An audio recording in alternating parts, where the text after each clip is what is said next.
నమస్తే welcome to special debate for the people నేను స్వప్న ముఖ్యమంత్రి రేవంత్ రెడ్డిపై సిపిఐ నేత నారాయణ సంచలన వ్యాఖ్యలు చేశారు. బడాబాబుల ఒత్తిడితో సీఎం రేవంత్ రెడ్డి జైలుకు వెళ్లే ప్రమాదం ఉంది అంటూ వ్యాఖ్యానించారు. శ్రీకృష్ణ జన్మాష్టమి సందర్భంగా ఆయన జన్మస్థలం జైలును బాగు చేయాలి అన్నారు. హైడ్రాతో బడాబాబులు అయినా జైలుకు వెళ్లాల్సిందే అన్నారు. లేదా వాళ్ల ఒత్తిడితో రేవంత్ రెడ్డి అయినా జైలుకు వెళ్లే ప్రమాదం ఉంది అన్నారు. రేవంత్ రెడ్డి పులి మీద సవారీ చేస్తున్నారని, మధ్యలో ఆపేస్తే పులి తినేస్తుందని చెప్పుకొచ్చారు. ఇక ఎన్ కన్వెన్షన్ విషయంలో మాజీ ముఖ్యమంత్రి కేసీఆర్ బుసకొట్టి ఊరుకున్నారని అన్నారు. హైడ్రా పనితీరు అభినందనీయమని కొనియాడారు. ఇక టోటల్గా చూసుకున్నట్లయితే హైడ్రా పనితీరు ఏ విధంగా ఉంది అంటే సర్వత్రా హర్షం వ్యక్తమవుతుంది. కొన్ని చోట్ల దీని మీద విమర్శలు వెల్లువెత్తుతున్న నేపథ్యంలో హర్షం కూడా వ్యక్తమవుతుంది. ఈ హైడ్రా తరహాలోనే మా నియోజకవర్గాల్లో కూడా ఇలాంటిది ఒకటి తీసుకురావాలి అంటూ కూడా అనేక మంది రేవంత్ రెడ్డికి తమ తమ నియోజకవర్గాల నుంచి ఎమ్మెల్యేల దగ్గర నుంచి అంటే పార్టీలతో సంబంధం లేకుండా వారు లేఖలు రాసిన పరిస్థితులు కూడా మనం చూస్తున్నాం. అయితే నిన్న ఎన్ కన్వెన్షన్ కూల్చివేత, అలాగే నేడు కేటీఆర్ ఫామ్ హౌస్ కూల్చివేత, ఈ విధంగా ఒకదాని తర్వాత ఒకటి హైడ్రా అయితే దూకుండు పెంచుతుంది.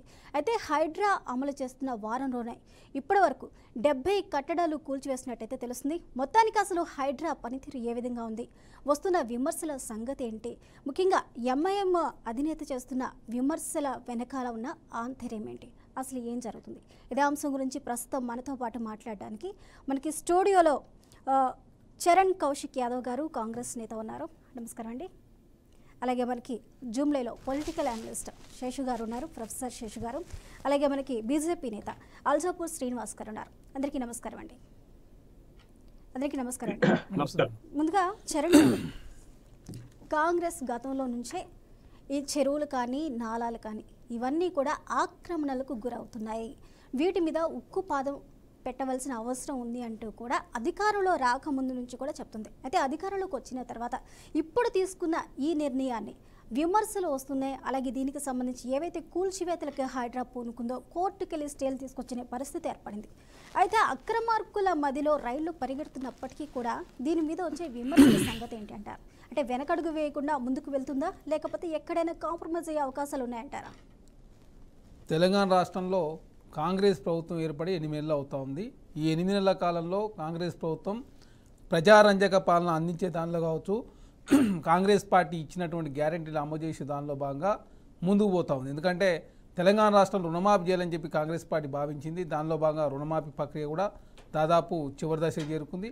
అదేవిధంగా తెలంగాణ రాష్ట్రంలో ఉద్యోగ నోటిఫికేషన్లకు సంబంధించి ఆల్రెడీ గ్రూప్ 1 నిర్వహించారు. డిఎస్సి, టెట్ కావచ్చు, అదేవిధంగా 30,000 ఉద్యోగాలు కావచ్చు, అదేవిధంగా టీచర్ల ప్రమోషన్లు కూడా తెలంగాణ రాష్ట్రం నిర్వహించుకున్న తర్వాత తెలంగాణ రాష్ట్రంలో హైదరాబాదే కావచ్చు, రాష్ట్ర వ్యాప్తంగా రైతాంగం కావచ్చు, ప్రకృతి బాగుండాలంటే ఖచ్చితంగా చెరువులు సుందరీకరణ జరగాలి, చెరువులు బాగుండాలని చెప్పేసి కాంగ్రెస్ ప్రభుత్వం భావించి హైదరాబాద్, గ్రేటర్ హైదరాబాద్ పరిధిలో ఉన్నటువంటి చెరువులను రక్షించే కార్యక్రమంలో భాగంగా హైడ్రా అనే ఒక కొత్త సంస్థను ఏర్పాటు చేసి దాని ద్వారా హైదరాబాద్లో ఉన్నటువంటి చెరువులు అన్నిటి కూడా పునరుద్ధరించాలని చెప్పి భావించి ఎఫ్టీఎల్లో కావచ్చు, బఫర్ జోన్లో ఉన్నటువంటి చెరువులను తొలగించే ప్రక్రియలో భాగంగా ముందుకు పోతూ ఉంటే ప్రజల నుంచి మంచి స్పందన వస్తుంది. ఎందుకంటే కాంగ్రెస్ ప్రభుత్వము రాజకీయ కక్షల కార్యక్రమాలకు పోకుండా ప్రజల అవసరాల దృష్టి కావచ్చు, అదేవిధంగా ప్రజలు ఎదుర్కొన్నటువంటి ఇబ్బందులు, అదేవిధంగా ప్రభుత్వ నియమ నిబంధనలు ఏదైతే ఉన్నాయో పార్టీ వాళ్ళకే కాకుండా ప్రతిపక్ష పార్టీలు కావచ్చు, అదేవిధంగా సీనియర్లు కావచ్చు, ఎవరికైనా ఒకే విధానంతో ముందుకు పోతుంది. కాబట్టి ప్రజల నుంచి మంచి స్పందన వస్తూ ఉంది. దానిలో భాగంగా వారు కాంగ్రెస్ పార్టీకి సంబంధించిన వాళ్ళు కావచ్చు, అదేవిధంగా ఎంఐఎం పార్టీకి సంబంధించిన వాళ్ళు కావచ్చు, లేదు భారతీయ జనతా పార్టీకి సంబంధించిన వాళ్ళు కావచ్చు, అదేవిధంగా టీఆర్ఎస్ పార్టీకి సంబంధించిన వాళ్ళు కావచ్చు, లేదు సినీ ప్రముఖులున్నా కూడా ఉపేక్షించేది లేదు, చట్టం అనేది అందరికీ ఒకే విధంగా ఉంటుందని చెప్పేసి ముఖ్యమంత్రి గారు అదేవిధంగా రాష్ట్ర ప్రభుత్వం భావించింది. కాబట్టి తెలంగాణ రాష్ట్రంలో ప్రజలంతా కూడా హర్షిస్తూ ఉన్నారు. దానిలో భాగంగా తెలంగాణ రాష్ట్రంలో కాంగ్రెస్ పార్టీలో ఉన్నటువంటి ఎమ్మెల్యేలు కూడా, ఎందుకంటే బీర్లా ఎలయ్య గారు ఆలేరు సంబంధించి మా ఏరియాలో కూడా మీరు హైడ్రాని ఇంప్లిమెంట్ చేయని చెప్పేసి బీర్లా ఎలయ్య గారు, అదేవిధంగా నగరకల్లి శాసనసభ్యులు వేముల వీరేశం గారు, అదేవిధంగా షాద్నగర్ శాసనసభ్యులు ఈర్లపల్లి శంకర్ గారు, అదేవిధంగా ఆది శ్రీనివాస్ గారు వేములవాడ ఎమ్మెల్యే, అదేవిధంగా ఎమ్మెల్సీ జీవన్ రెడ్డి గారు, అదేవిధంగా అడ్లు లక్ష్మణ్ కుమార్ గారు, అదేవిధంగా భారతీయ జనతా పార్టీ సంబంధించిన నాయకులంతా కూడా హర్షం వ్యక్తం చేస్తాం. ఎందుకంటే విశ్వేశ్వరరెడ్డి గారు కూడా ప్రజల నుంచి మంచి స్పందన ఉంది. 78% మంది ప్రజలంతా కూడా హైడ్రా ఏర్పాటును కావచ్చు, హైడ్రా పని విధానం కావచ్చు, రాష్ట్ర ప్రభుత్వము ముందుకు పోయే విధానం కావచ్చు అన్నీ కూడా బాగున్నాయని చెప్పేసి భారతీయ జనతా పార్టీ నాయకులు కూడా స్వాగతిస్తూ ఉన్నారు. అదేవిధంగా బీఆర్ఎస్ పార్టీలో ఉన్నటువంటి కొంతమంది తప్ప మిగతా రాష్ట్ర వ్యాప్తంగా ఉన్న ప్రజలు కావచ్చు, అదేవిధంగా పార్టీలకు అతీతంగా ప్రజా సంఘాలకు అతీతంగా కూడా మంచి స్పందన వస్తూ ఉంది. కాబట్టి ఇది కంటిన్యూషన్ ప్రాసెస్లో భాగంగా రాష్ట్ర వ్యాప్తంగా ఇంప్లిమెంట్ చేసే విధంగా రాష్ట్ర ప్రభుత్వం కూడా ఆలోచన చేస్తూ ఉంది. అదేవిధంగా హైదరాబాద్లో చెరువులను పునరుద్ధరించే దానిలో భాగంగా ఆల్రెడీ మల్లన్న సాగర్ నుంచి 2 టీఎంసీలు 5,000 కోట్ల రూపాయలతోటి గోదావరి జలాలు హైదరాబాద్కు గండిపేట అదేవిధంగా ఎంఎస్ సాగర్ తీసుకొచ్చి దానిలో బాగా మీరాలం చెరువు కావచ్చు, అదేవిధంగా ట్యాంక్ బండ్ కావచ్చు, అదేవిధంగా సర్నర్ చెరువు కావచ్చు, ఉప్పల్ చెరువు కావచ్చు, రామద్దపూర్ చెరువు కావచ్చు, కాపురా చెరువు కావచ్చు, హైదరాబాద్ ఉన్నటువంటి చెరువులను కూడా సుందరీకరించే దానిలో భాగంగా ప్రభుత్వం ముందుకు పోతా ఉంది. గతంలో ఏర్పాటు చేసినటువంటి FTL లిమిట్స్లో ఉన్నటువంటి కట్టడాలు కావచ్చు, బఫర్ జోన్ల కట్టడాలన్నింటి కూడా తొలగించే కార్యక్రమం కూడా జరుగుతూ ఉంది. కాబట్టి దానిలో భాగంగా ముందుకు పోతా ఉంటే ప్రజల నుంచి మంచి రెస్పాన్స్ వస్తూ ఉంది.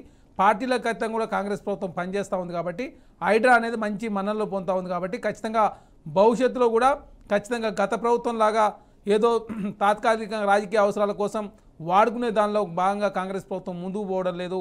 ప్రకృతిని కాపాడాలని చెప్పి కాంగ్రెస్ ప్రభుత్వం భావిస్తూ ఉంది, చెరువులను బాగా కాపాడాలని చెప్పి కాంగ్రెస్ పార్టీ భావిస్తూ ఉంది. కాబట్టి ప్రజలంతా కూడా మంచి స్పందన వస్తూ ఉంది. కాబట్టి ఆ స్పందన కాపాడుకునే దానిలో కావచ్చు, అదేవిధంగా రాజకీయ కక్షల కారణాలు లేకుండా ప్రభుత్వం హైడ్రాను ముందుకు తీసుకుపోవాలని చెప్పేసి భావిస్తూ ఉంది. ఓకే చరణ్ గారు ఒక నిమిషం ఉండండి. అలాగే సిపిఐ నేత నారాయణ కూడా హైడ్రా చేస్తున్న కూల్చివేతలకు సంబంధించి ఆయన పరిశీలించడం జరిగింది, ఆ ప్రాంతంలో పర్యటించడం జరిగింది. అయితే ఈ సందర్భంగా ఆయన ఆసక్తికర కామెంట్స్ చేశారు. అంటే రేవంత్ రెడ్డి పులి మీద స్వారీ చేస్తున్నారు అంటూ కూడా చేసిన కామెంట్స్, అదేవిధంగా జైలుకు వెళ్ళే అవకాశాలు ఉండొచ్చు అంటూ కూడా కామెంట్ చేయడం జరిగింది. మరి ఆయన ఏం మాట్లాడారో ఒకసారి చూద్దాం. శివారు మొత్తం కూడా చెరువులు, గుట్టలు, గుంటలు, ప్రభుత్వ భూములు పెద్ద పెద్ద వాళ్ళే కబ్జాలు చేసుకొని అనుభవిస్తూ ఉన్నారు. మేము గత 10-15 ఏళ్ళుగా అన్ని ప్రాంతాలకు పోయి చూస్తున్నాం. ఎక్కడైనా పేదవాళ్ళు ఈ ప్రభుత్వ భూములు గుడి చేసుకుంటే మాత్రం అందరూ ఎగబడి ఒంటి కాపీ వస్తారు. కానీ ఈ గుంట పొరంబోకులు, చెరువు, ట్యాంకు ఇవంతా ఉండే వాళ్ళు బిల్డింగ్లు కట్టుకున్నారు. కొన్ని చోట్ల ఇంజనీరింగ్ కాలేజీ కట్టుకున్నారు, కొన్ని చోట్ల ఫంక్షన్ హాల్స్ కట్టుకున్నారు. వాళ్ళు విలాసవంతమైన జీవితాలు కనిపిస్తూ ఉన్నారు. వాటిపైన మేము ఎన్నో రోజులు ఆందోళన చేశాం. ప్రభుత్వం పెడసెన పెట్టింది. ఇప్పుడు ఎందుకైనా మంచిది, రేవంత్ రెడ్డి ముఖ్యమంత్రి అయిన తర్వాత ఈ కుంటలు, చెరువులు మొత్తం కూడా ఖాళీ చేయించడానికి ఒక సంస్థ ఏర్పాటు చేశాడు, హైడ్రా సంస్థ ఏర్పాటు చేశాడు. సరిచే చూద్దామని అనుకున్నాం. కానీ ఇప్పుడు ఎన్ కన్వెన్షన్ అధినేత చాలా సినీ ప్రముఖుడు ఆయన నాగార్జున, ఆయన బిగ్ బాస్కే బాస్ ఆయన దీన్ని ఆక్రమించుకున్నాడు. టీఆర్ఎస్ గవర్నమెంట్ రాకముందుగా ఈ ఆంధ్ర వాళ్ళతో మొత్తం ఆకుపై ఆకుపై చేసుకుంటాం, ఎన్కౌంటర్ రద్దు చేస్తామని చెప్పారు. టీఆర్ఎస్ గవర్నమెంట్కి వచ్చి అట్లా బొస్స కొట్టింది. రాత్రి ఏమైందో కానీ మొత్తం సైలెంట్ అయిపోయింది. అప్పటి నుంచి హాయిగా నడిపించుకుంటున్నాడు. మళ్ళీ రేవంత్ రెడ్డి వచ్చి దీని మీద కన్నేసాడు, ఇది కూల్చేశాడు. మనం స్వాగతిస్తున్నాం. ఇది మరీ అన్యాయమైనటువంటి దురాకంతో కూడుకున్నటువంటి పబ్లిక్ ప్రాపర్టీని లూటీ చేసినటువంటి సంస్థగా మారింది. దీన్ని కూల్చేయడం మంచిదే. ఆయన పాపులర్ సినిమా యాక్టర్ కావచ్చు. పాపులర్ సినిమా యాక్టర్ ఆయనకు చాలా డబ్బులు ఉన్నాయి, సినిమాలు యాక్ట్ చేసి ఇంకా డబ్బులు ఎక్కువ వస్తాయి. అందులో బిగ్ బాస్ యాక్ట్ చేస్తున్నాడు. బిగ్ బాస్ చాలా డబ్బులు, ఇదంతా ఒక లెక్క కాదు. ఇట్లాంటి 10 పోయినా బిగ్ బాస్ డబ్బులు వచ్చేస్తాయి వాళ్ళకి. ఎందుకే రైట్గా నారాయణ ఏం మాట్లాడారో చూసాం. శేషు గారు, నారాయణ చెప్పడం మనం చూసినట్లయితే ఇది మధ్యలో కానీ ఒకవేళ ఆపినట్లయితే అది ప్రమాదంగా మారే అవకాశాలు ఉన్నాయి. అంటే ఇప్పుడే చాలా ఫోర్స్గా వెళ్తున్న హైడ్రా, అంటే హైడ్రా వచ్చిన వారం రోజుల్లోనే సుమారు బడాబాబులకు సంబంధించి 70 కూల్చివేతలని చేశామంటూ కూడా హైడ్రా ఇచ్చిన నివేదికలో మనకు తెలుస్తుంది. అంటే ఎక్కడా కూడా తగ్గకుండా, ఎలాంటి ఒత్తిడికి లొంగకుండా ముందుకు వెళ్తుంది. మరి ఇలాంటప్పుడు, ఇలాంటి సందర్భంలో మరి నారాయణ చేసిన వ్యాఖ్యల్ని మనం ఎలా చూడొచ్చు అంటారు? అందరికీ నమస్కారం. నారాయణ గారు హైడ్రా పైన లేకపోతే దాని కూల్చివేతల పైన చేసినటువంటి వ్యాఖ్యానాలు, జరుగుతున్న పరిణామాలు గనక చూస్తే మనకి కొంత రాజకీయ పరమైనటువంటి ఒత్తిడిలు ఎట్లొస్తాయి అనేటటువంటి విషయం గత అనుభవాలు మనకు ఉన్నాయి. అయితే ఇక్కడ మనం మాట్లాడాల్సింది ఏంటి అంటే, ఇటీవల ఒక సర్వే వచ్చిందండి, నేషనల్ రిమోట్ ఏజెన్సీ ఒకటి, నేషనల్ రిమోట్ సర్వీస్ సెంటర్ వాళ్ళు ఒకటి ఇచ్చారు. సెన్సింగ్ సెంటర్ వాళ్ళు ఒక రిపోర్ట్ ఇచ్చారు. వాళ్ళు ఇచ్చినటువంటి రిపోర్ట్ ఏంటంటే, హైదరాబాద్ లో 17,028 చిన్న పెద్ద చెరువులు ఉన్నాయని చెప్తూ ఈ 45 సంవత్సరాలలో దరిదాపు 61% చెరువులు అంటే 1000 పైగా చెరువులు కబ్జాలకు గురయ్యని, ఆక్రమణలకు గురైనవి. ఇప్పుడు కేవలం 700 చెరువులు మాత్రమే హైదరాబాద్ లో ఉన్నవి. వాటినన్నా కాపాడుకోవాలనేటటువంటి ఒక సర్వే రిపోర్టు ఇచ్చారు. ఇది ఒకటైతే గత కొంతకాలంగా మీకు హైదరాబాద్ లో జరుగుతున్నటువంటి పరిణామాలు, ఒక తేలికపాటి వర్షానికి కూడా ఆ రోడ్లపైకి వరద నీరు రావటము, ట్రాఫిక్ ఇబ్బందులు కావటం అనేటటువంటి విషయాలను చూస్తున్నాం. ఇది చాలా సంవత్సరాలుగా కొనసాగుతున్నటువంటి ఒక ప్రక్రియ హైదరాబాద్ లో. అందుకని అక్కడ ఉన్నటువంటి పర్యావరణవేత్తలు, మేధావులు వీళ్ళందరూ కలిసి ఏం చేశారంటే ప్రభుత్వాలపైన ఒత్తిళ్లు తేయటం, కోర్టులో కేసులు వేయటం వల్ల జీవో నెంబర్ 11 పట్టుకొచ్చారు. 11 ఏం చెప్తుంది అంటే ఆ జంట జలాశయాల పరిధిలో ఉన్నటువంటి గండిపేట చెరువుల ఆ FTL ప్రాంతాల్లో ఉన్నటువంటి ఎక్కడ కూడా హుసేన్ సాగర్, హిమాయత్ సాగర్ జంట జలాశయాల్లో ఎక్కడ కూడా పర్మనెంట్ స్ట్రక్చర్స్ ఉండకూడదు అనేటటువంటి ఒక జీవో తీసుకొస్తే 2023 శాసనసభ ఎన్నికలకు ముందు అప్పటి BRS ప్రభుత్వం దాన్ని కూడా ఎత్తివేయడానికి ఒక ఆర్డర్ ఇచ్చినటువంటి సందర్భాన్ని మనం చూసాం.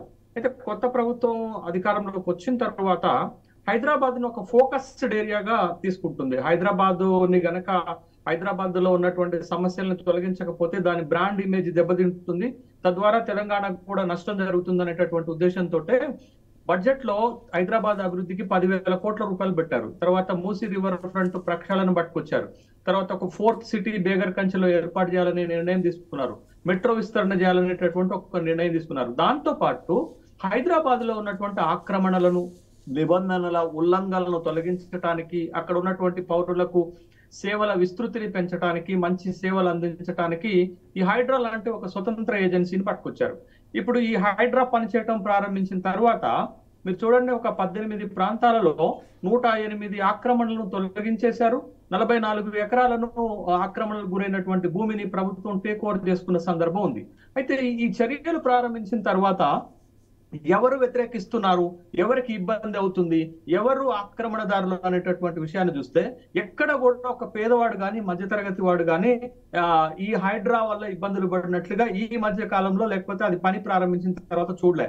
ఎవరెవరికి మీకు నాగార్జున కన్వెన్షన్ లో తమ్మిడి కుంటను ఆక్రమించినటువంటి వాళ్ళు, నాదం చెరువుని ఆక్రమించి కాలేజీ కట్టినటువంటి వాళ్ళు, జన్వాడ అంటే మన గండిపేట FTL లో ఫామ్ హౌస్ కట్టుకున్నటువంటి జన్వాడ ఫామ్ హౌస్ కట్టుకున్నటువంటి వాళ్ళు, తర్వాత FTL లో ఫాతిమా కాలేజీ కట్టినటువంటి వాళ్ళు, వీళ్ళందరూ గగ్గోలు పెడుతున్నారు. ఎందుకు అనంటే వీళ్ళందరూ ఆక్రమణలు చేశారు, వీళ్ళందరూ ఇప్పుడు కొట్టివేస్తున్నారు, ఆక్రమణలు తొలగిస్తున్నారు. కాబట్టి వీళ్ళందరూ గగ్గోలు పెడుతుంటే వీళ్లకు మద్దతుగా కొన్ని రాజకీయ పార్టీల్లో ఉన్నటువంటి ఎంపీలు వాళ్ళు సన్నాయి నొక్కులు నొక్కుతున్నారు. ఏంటది, హైడ్రా మంచిగానే ఉంది కానీ దీన్ని కక్ష సాధింపుగా వాడుకోవద్దు, లేకపోతే ఇంకో ప్రభుత్వ కార్యాలయాలు కూడా కూలగొడతారా, ప్రభుత్వాలు కూడా FTL లో కట్టారు కదా, ఏంటి ఇవన్నీ అసలు? ఇప్పుడు ప్రజాస్వామ్యంలో ప్రజల కోసం పనిచేసే ప్రభుత్వాలే తక్కువ. ఎవరన్నా ఒకళ్ళు ఇట్లాంటి పనులు చేయడానికి ముందుకు వస్తే దాని కోడిగుడ్డు పైన ఈకలు బీకేటటువంటి కార్యక్రమం ఎందుకు? బాధ్యతాయుతమైన MP పదవుల్లో ఉన్నటువంటి వాళ్ళు, బాధ్యతాయుతమైనటువంటి పార్టీలో ఉన్నటువంటి వాళ్ళు ప్రభుత్వం ఇట్లాంటి కార్యక్రమం చెప్తే full and whole and support చేయాల్సినటువంటి దగ్గర సన్నాయి నొక్కుడు ఏంటది? ఇవాళ నారాయణ కూడా చెప్పినటువంటి మాట అదే. ఏంటి అనంటే ఈ కార్యక్రమం ద్వారా రేవంత్ రెడ్డి పులి మీద స్వారీ చేస్తున్నారు. పులి మీద స్వారీ చేస్తున్నటువంటి రేవంత్ రెడ్డి గనక దాని నుంచి దిగితే ఆ పులే తినేస్తుంది అని అంటే, ఇప్పుడు ఈ ప్రెజర్స్ ఎవరి నుండి వస్తున్నాయి? ఆక్రమణదారుల నుండి వస్తున్నాయి, పెద్ద పెద్ద వాళ్ళ నుంచి వస్తున్నాయి, రియల్టర్ల నుండి వస్తున్నాయి. వీళ్ళందరూ గనక తలుచుకుంటే ప్రభుత్వం ఉంటుందా, లేకపోతే ప్రభుత్వం పడిపోతుందా, లేకపోతే ప్రభుత్వాన్ని ఇబ్బంది పెడతారా అనేటటువంటి ఆందోళన, అభిప్రాయాన్ని నారాయణ వ్యక్తం చేసినట్లుగా మనకి కనపడుతుంది. కాబట్టి ఇప్పుడు జైలుకి రేవంత్ రెడ్డి వెళ్తాడా, లేకపోతే ఆక్రమణదారులు వెళ్తారా అనేటటువంటి నర్మగర్భమైన మాట కూడా చెప్పారు. అందుకే జైళ్లను బాగు చేయమని కూడా ఆయన చెప్తున్నారు. నేను ఇది ఒక ఉదాహరణ ఒకటి చెప్తానండి. దేశంలో జరిగింది.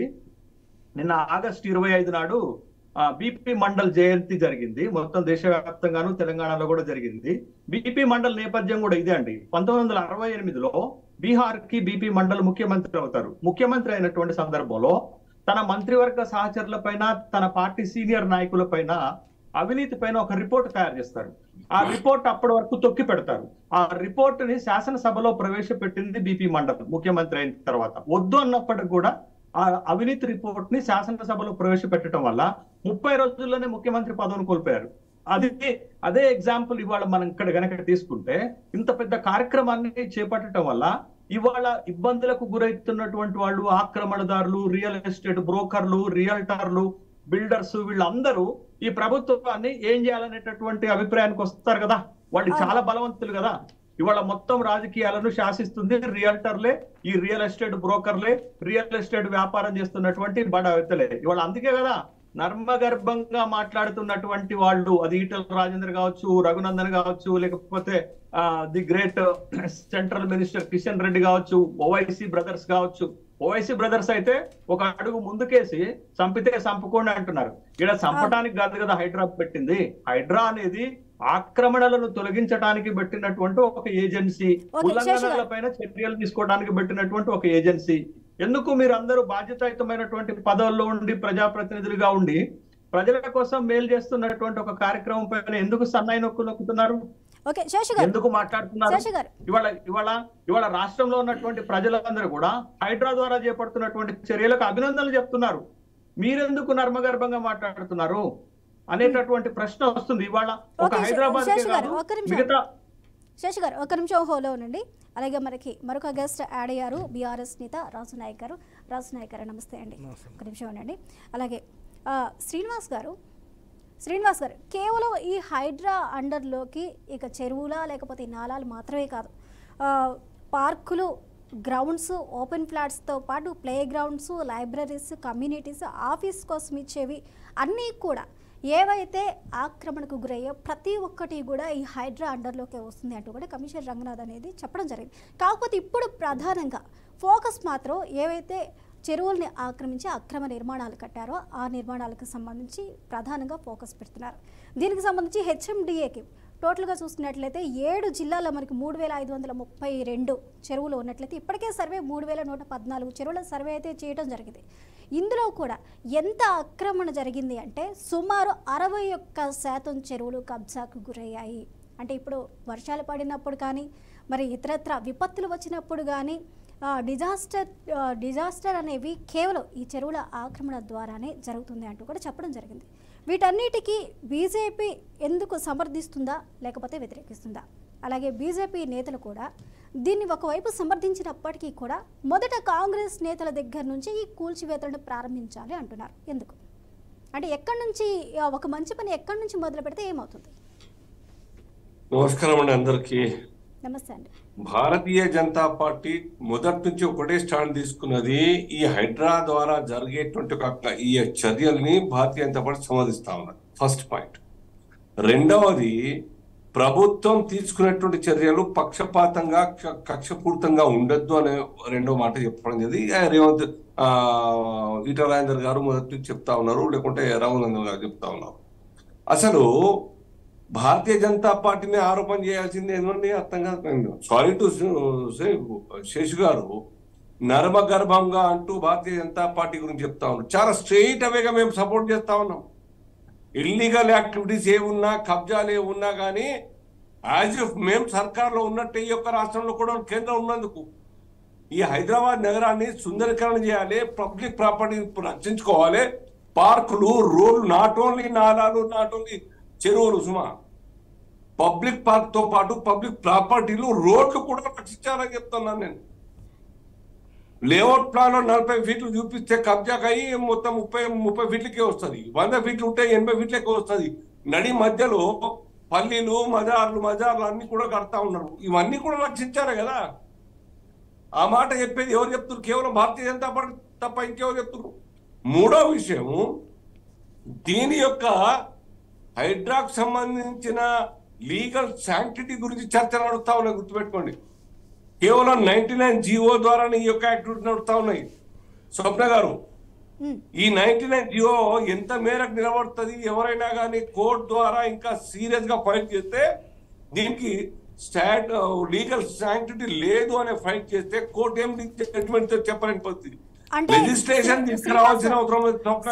శ్రీనివాస్ గారు, ప్రభుత్వాలు ఏదైనా ఒక మంచి పని చేసుకున్నప్పుడు, ఒక మంచి పని చేస్తున్నప్పుడు ఎందుకు కోర్టు వరకు వెళ్లాల్సి వస్తుంది? ఎందుకు స్టే తీసుకుంటారు? ప్రాపర్టీలోనే పోతారు, రేపు ఈయన పోతాడు కదా ఆయన. ఓవైసీ బ్రదర్స్ వెళ్ళే అవకాశం ఉంటుంది, ఇంకెవరిలో పోతారు, బడాబాబులు పోతా ఉంటారు. ఎవరైనా కానీ ఈ ఈ యొక్క చర్యలకు అఫెక్ట్ అయ్యే వాళ్ళు ఎవరైనా వెళ్ళే అవకాశం ఉంటుంది, ఎవరైనా సపోర్ట్ చేసే వాళ్ళు ఉంటారు. లీగల్ లేకుండా చూసేసి దాని అడ్వాంటేజ్ పొందడానికి హైకోర్టుకి వెళ్తూ ఉంటారు. వెళ్ళినప్పుడు అటువంటి ఫ్లా ఉండే అవకాశం ఉంటుంది. కాబట్టి జాగ్రత్త పడాలి. వెంటనే ఈ యొక్క రాష్ట్ర ప్రభుత్వం క్యాబినెట్ మీటింగ్ పెట్టి చర్చ చేయండి. మూడవది, ఈ తెలంగాణ కోర్ అర్బన్ రీజన్ అయితే మీరు ఎక్స్పాండ్ చేసినారో ఓఆర్ఆర్ వరకు, దానికి లీగల్ శాంక్షన్ ఎక్కడుంది? జిహెచ్ఎంసీ యాక్ట్ వేరే, పంచాయతీరాజ్ యాక్ట్ వేరే, మున్సిపల్ యాక్ట్ వేరే, హెచ్ఎండిఏ వేరే, ఇవన్నింటిని కూడా కలిపి ఓఆర్ఆర్ వరకు తీసుకెళ్లడం జరిగింది. అది ఏ కోశాన కూడా అక్కడ నిలవడం. TCR Telangana core urban reason అనేది అన్అఫిషియల్ గానే జరుగుతా ఉన్నది. జస్ట్ గవర్నమెంట్ పరంగా మాట్లాడుతా ఉన్నారు. కానీ ఎవరైనా ఫైట్ చేస్తే మేము మనసారా కోరుకుంటా ఉన్నాం పబ్లిక్ ప్రాపర్టీ కాపాడాలి. హైడ్రా కూడా లీగల్ గా అక్కడ వరకు వెళ్తే ఫెయిల్ అవుతుందంటారా? నేను కావాలని కోరుకుంటాను, సక్సెస్ కావాలి, పని జరగాలి. కానీ ఎవరైనా స్వార్థపరులు ఈ యొక్క చర్యలకు గురి అవుతుంటే దాన్ని రక్షణ పొందని కోర్టుకు వెళ్ళే అవకాశం ఉంటుంది. ఈ ఫ్లాస్ ని జాగ్రత్త మనం టీసీఆర్ అర్బన్ రీజన్, ఆ కోర్ అర్బన్ రీజన్ ఏరియా గురించి ఆలోచించండి. దాంట్లో 3-4 చట్టాలు దాన్ని క్లబ్ చేసి జియో తీసినారు. అది నిలబడతా లేదా చూడండి. మూడవది, ఈ యొక్క ఈ కట్టడాలు నాట్ ఓన్లీ చెరువులు, స్వప్న గారు, కట్టడాలు, అపార్ట్మెంట్లు, మల్టీ స్టోరీ బిల్డింగ్స్, అవన్నీ కూడా సర్కారీ డిపార్ట్మెంట్స్ అన్ని కూడాను ఓకే చేసి సంతకాలు చేసిన తర్వాతనే అవన్నీ కూడా కట్టడాలు జరిగినాయి. మీకు కాదు, ఈ యొక్క డాక్యుమెంట్స్ ఆధారంగా విశ్వాసంతో సర్కార్ మంజూరు చేసింది, లేఅవుట్ మంజూరు చేసింది, పర్మిషన్ మంజూరు చేసింది, ఎలక్ట్రిసిటీ వచ్చింది, వాటర్ వచ్చింది అని భావించి నమ్మి లీగాలిటీని చూసి డబ్బులు కట్టిన సంగతి ఎవరు బాధ్యత వహించాలి? ఏనాడన్నా సర్కారు మాట్లాడుతుందా? మిడిల్ క్లాస్ ఫ్యామిలీ జిందగీ మొత్తంలో ఒక ఫ్లాట్ కొనేటువంటి పరిస్థితి ఉంటుంది. పైసా కూడగట్టి లోన్ తీసుకొని అడ్వాన్సులు ఇస్తే, లేదంటే పొజిషన్ తీసుకుంటే, ఇవాళ కూల్చేస్తే రాత్రి ఎట్టుకోవాలని అందరూ కూడా వాళ్ళ రక్షణ గురించి కూడా సర్కారు మాట్లాడాలని చెప్తున్నాం మేము. దాని ఖిలాఫ్ ఏం కాదు. వాళ్ళ రక్షణ ఏంది? ఆ అధికారులు ఇచ్చినటువంటి అక్రమ పర్మిషన్లకు బాధ్యులు ఆ అధికారులు కావాలా లేదా? అధికారుల మీద ఎందుకు టేలెండర్ పొజెసర్ ఏంది? ఇల్లీగల్ గా కట్టిన అతను, కబ్జా చేసిన అతను last man to occupy or construction. కానీ అంతకుముందు 5-6 డిపార్ట్మెంట్స్ ఉన్నాయి కదా, వాళ్ళందరూ ఒకే ఇష్టల మీద యాక్షన్ తీసుకోకుండా లాస్ట్ గా ఆక్యుపై చేసిన అతని మీద యాక్షన్ తీసుకోవడం ఏంటి? అది మేము కంటెంట్ చేసేది. మా కంటెంట్ ఆ అధికారులను కూడా స్వప్న గారు ప్రాసిక్యూట్ చేయాలి, వాళ్ళ ద్వారా కూడా మరి రికవర్ చేయాలి. లేదా బిల్డర్స్ వాళ్ళ ప్రాపర్టీస్ అటాచ్ చేసి వాళ్ళ గరీబులకు పనిచేయాలి. ఎంత కట్టిన లోన్లు మళ్ళీ రేపు తెల్లారి ఈఎంఐలు మొదలైతే ఆత్మహత్యలు చేసుకోరా అండి? ఇవన్నీ కూడా లీగాలిటీ, న్యాయం, మానవతా దృక్పథంతో సర్కార్ ఆలోచించాలి. కానీ రేవంత్ రెడ్డి గారు చేసే చర్యలకు మేము ఖిలాఫ్ చేస్తున్నాం. కానీ ఇది కూడా బాధ్యతనే సర్కార్. ఇది మేజర్ గా అఫెక్ట్ అయ్యే ఒక ప్రజల్ని, మిడిల్ క్లాస్ ఫ్యామిలీని ఆదుకోవాల్సిన బాధ్యత. దాన్ని ఎందుకు మాట్లాడతలేరు? దాని తర్వాత లీగల్ శాంక్షన్ గురించి ఎందుకు మాట్లాడతలేరు మీరు? శ్రీనివాస్ గారు ఒక నిమిషం అవునండి. రాజు నాయక్ గారు, ఏదైనా ఒక బిల్డింగ్ మనకి కట్టాలి అన్నా దానికి కొన్ని పర్మిషన్స్ మనం బేసిక్గానే తీసుకోవాల్సి ఉంటుంది. కొన్ని మనకి ఇరిగేషన్, ఇక చెరువులు పరిసర ప్రాంతాల్లో ఆ ఎఫ్టీఎల్ పరిధిలో కానీ బఫర్ జోన్ పరిధిలోకి వచ్చినా కానీ జీవో నెంబర్ 111 ఉంది. కాబట్టి 7 అంతస్తులకు మించి మనం ఎలాంటి కట్టడాలు కూడా 10 మీటర్స్. ఒక నిమిషం అండి శ్రీనివాస్ గారు, ఒక నిమిషం హోల్డ్ అవునండి. పర్మిషన్స్ తీసుకోవాల్సి ఉంటుంది. దానికి బేసిక్గా ఇరిగేషన్ శాఖ నుంచి, రెవెన్యూ శాఖ నుంచి, అలాగే హెచ్ఎండిఏ నుంచి అన్నిటికీ కూడా కావాల్సిన పర్మిషన్స్ మనం తీసుకోవాలి. అయితే గత ప్రభుత్వంలో అడ్డదిడ్డంగా పర్మిషన్స్ ఇచ్చి లేక లేఅవుట్ కూడా వేయటం జరిగింది. ఆ చెరువుల పరిసర ప్రాంతాలు ఏవైతే ఉన్నాయో వాటన్నిటికీ కూడా నిబంధనలకు విరుద్ధంగా అనుమతులు ఇచ్చింది బీఆర్ఎస్ అంటూ కూడా ఒక వాదన అయితే వినిపిస్తుంది. మరి ఇందులో మీ పాత్ర ఎంతవరకు ఉందంటారు? నమస్తే అండి. మీకు, స్వప్న గారు, మీకు, ప్యానల్లో ఉన్న పెద్దలకి, బీఆర్కే న్యూస్ ప్రేక్షకులకు నమస్కారం. నమస్తే అండి. హైడ్రా పరిమితి ఒకసారి మనం కొంత టెక్నికాలిటీ, లీగాలిటీ అంటే చేస్తున్న పనిని అందరూ కూడా ప్రశంసించాల్సిందే. అక్రమార్కులపైన ఖచ్చితంగా వేటు పడాల్సిందే. దాంట్లో ఎలాంటి అపనమ్మకము అవసరం లేదు. లేకపోతే మధ్యలో మానేస్తే కూడా కరెక్ట్ కాదు. కాకపోతే ఇక్కడ 2-3 విషయాలు మనం క్షుణ్ణంగా పరిశీలించాలి. ఏదైతే 1955లో ఈ మున్సిపాలిటీస్ యాక్ట్ ఏదైతే ఉందో, మున్సిపాలిటీ కార్పొరేషన్ చట్టం ఏదైతే తీసుకొచ్చిరో, ఆనాటి నుంచి 2008లో తీసుకొచ్చినటువంటి హైదరాబాద్ మెట్రోపాలిటన్ డెవలప్మెంట్ అథారిటీ తీసుకున్నా, ఆ తర్వాత 2018లో పంచాయతీరాజ్కి సంబంధించినటువంటి యాక్ట్ తీసుకున్నా, లేకపోతే 2019లో మనది ఏదైతే మున్సిపాలిటీ యాక్ట్, ఇవన్నీ కలగొలిపి ఈరోజు 99 జీవో అనేది తీసుకొచ్చారు. నేనేమంటున్నానంటే 1955లో అంటే స్వాతంత్రం వస్తున్న అప్పుడప్పుడే హైదరాబాద్ బ్రహ్మాండంగా ఉండే. హైదరాబాద్ బ్రహ్మాండంగా ఇక్కడ 2 చెరువులు అంటే హైదరాబాద్కి ఇక్కడ చుట్టుపక్కల ఉన్నటువంటి చెరువులన్నీ కూడా 1955 నుండి స్టార్ట్ చేస్తే ఈ రోజు వరకు కూడా ఆక్రమణదారులు ఆక్రమిస్తూనే ఉన్నారు. అది చాలా వితండ అంటే ఎట్లా వెళ్ళిపోయిందంటే చివరికి నాలాలు చెరువులు ఇక్కడ ఉండేటివి అనే పరిస్థితికి తీసుకొచ్చారు. సంతోషం, చాలా బాగుంది. నేనేమంటున్నా అంటే 1000 ఏనుగులు తిన్న రాబందువు కాకమ్మ కథలు చెప్పినట్టుగా కాకుండా నిజంగా చిత్తశుద్ధి ఉంటే తెలంగాణ రాష్ట్ర ప్రభుత్వానికి, గౌరవ రాష్ట్ర ముఖ్యమంత్రి వర్యులకు నిజంగా చిత్తశుద్ధి ఉంటే మొదటగా వాళ్ళ మంత్రులు కబ్జా చేసినటువంటి దాంట్లో కొట్టుకుంటూ అందరినీ కొట్టాలి. కొట్టకూడదు, ఎవరు ఎగ్జామ్షన్ లేదు దీంట్లో. దాంట్లో బీఆర్ఎస్ ఉండొచ్చు, బీజేపీ ఉండొచ్చు, కాంగ్రెస్ ఉండొచ్చు, కమ్యూనిస్ట్ ఉండొచ్చు, నక్సలైట్ ఉండొచ్చు, మావోయిస్ట్ ఉండొచ్చు, ఎవరైనా ఉండొచ్చు కాక, ఎవరిదైనా సరే ఉండొచ్చు కాక, కొట్టాల్సిందే. దాంట్లో ఎలాంటి అనుమానం అక్కర్లేదు. కాకపోతే దాని శాంటిటీ ఏంది? ఇది కొంతమంది ప్రత్యర్థులపైన వాళ్ళ బిల్డింగ్లను కూలగొట్టి, లేకపోతే రియల్ ఎస్టేట్ అధికారులను బెదిరించి తన పనిని తాను కానించేసి, లేకపోతే కొంతవరకు తను అనుకున్న లక్ష్యానికి ఉన్న కొంతమంది ఎమ్మెల్యేలు వాళ్ళ అసలు బఫర్ జోన్లో లేకున్నా, లేకపోతే బఫర్ జోన్లో ఉన్నా అని క్రియేట్ చేసిన వాళ్ళ భయభ్రాంతులకు గురి చేసి వాళ్ళని పార్టీలోకి తీసుకోవడమా, లేకపోతే వాస్తవంగా నిజంగా నిజాయితీగా ఎవరైతే తెలంగాణలో ఈ ఔటర్ రింగ్ రోడ్కి లోపల, రీజనల్ రింగ్ రోడ్ లోపల, అవతల కూడా గ్రామీణ ప్రాంతాల్లో ఉన్నటువంటి పంచాయతీరాజ్ చట్టం పరిధిలో ఉన్నటువంటి మున్సిపాలిటీ కానీ, పంచాయతీరాజ్ చట్టంలో ఉన్నటువంటి నాలాలు కానీ, చెరువులు కానీ, పార్కులు ఆక్రమించిన వాళ్ళపైన కూడా ఉంటుందా? దీనికి శాంటిటీ ఏంది? దీంట్లో అసలు ఈ హైడ్రాను మీరు క్యాబినెట్లో ఆమోదించిర్రా? దీనిపైన క్యాబినెట్ ఏమైనా ఆమోదముద్ర ఉందా? రేపు కోర్టుకు వెళితే కొంతమంది అది ఆపిపోతే, అంటే ఇప్పటికే మీరు ఎంతసేపు ప్రత్యర్థులపైన, రాజకీయ ప్రత్యర్థులపైనే ఈ హైడ్రాను ఉపయోగించే ప్రయత్నం చేస్తారు. ఆడ కొంతమందిని మేము ఇగో వీళ్ళని కూడా కొడుతున్నామని చూపిస్తున్నారు. నేను ఎక్కడ ఏమంటున్నా అంటే అది ఎవరన్నా ఉండొచ్చు కాక, ఏ పార్టీ అయినా ఉండొచ్చు కాక, మొదటగా మీ నిజంగా మీ నిజాయితీని, చిత్తశుద్ధిని శంకించకూడదు. అంటే మీ వాళ్ళు ఉన్నారు కదా చాలామంది, సాక్షాత్తు మీ 24 గంటలు మీ వెంట తిరిగే V6 వివేక్ గారు కానీ, లేకపోతే పొంగులేటి శ్రీనివాసరెడ్డి గారు కానీ, వాళ్ళకి సంబంధించిన కుటుంబ సభ్యులది కానీ, లేకపోతే వీళ్ళందరిది ఉన్నది కదా. వాళ్ళకి ఇంకోటి ఏంటంటే మీదే కొట్టిన తర్వాత ఇంకా మేమెంత అనుకున్నట్టు ఉంటుంది కదా. మొదటగా ఏదైతే ప్రభుత్వంలో ఉన్నటువంటి పెద్దలు కానీ, ప్రభుత్వంలో ఉన్నటువంటి మంత్రులు కానీ, ఎమ్మెల్యేలు కానీ, లేకపోతే బడా కాంట్రాక్టర్లను కానీ కొడితే చిన్నవాళ్ళు, పేదలు, ఎస్సీ ఎస్టీలు ఎవరైతే చిన్నగా నాలాలపైన చిన్న చిన్న గుడిచెలు వేసుకున్నారో వాళ్ళపైన ప్రతాపం చూపిస్తే మంచిది కాదు. వాళ్ళ జీవితం బాగుండదు. వాళ్ళు ఇప్పటికే ముర్రో దేవుడో అంటే వాళ్ళు ఆటోలు నడుపుకుంటా, రిక్షాలు నడుపుకుంటా, హైదరాబాద్లో ఎక్కడనో వాళ్ళు చిన్న గుడిచెలు వేసుకుంటా బతా ఉన్నారు. అలాంటివి కూడా చాలా తొలగించారు. నేనేమంటున్నానంటే కొట్టేదేదో పెద్దవాళ్ళని కొట్టండి అంటున్నా, కొట్టేదేదో ఆక్రమణ చేసిన వాళ్ళని కొట్టండి. నాగార్జున గారిని కొట్టిరు, మేము ఎక్కడ కూడా కాదనలేదు, ఆయన ఎక్కడ లేదంటున్నారు. కోర్టు మరి స్టే ఎందుకు ఇచ్చింది?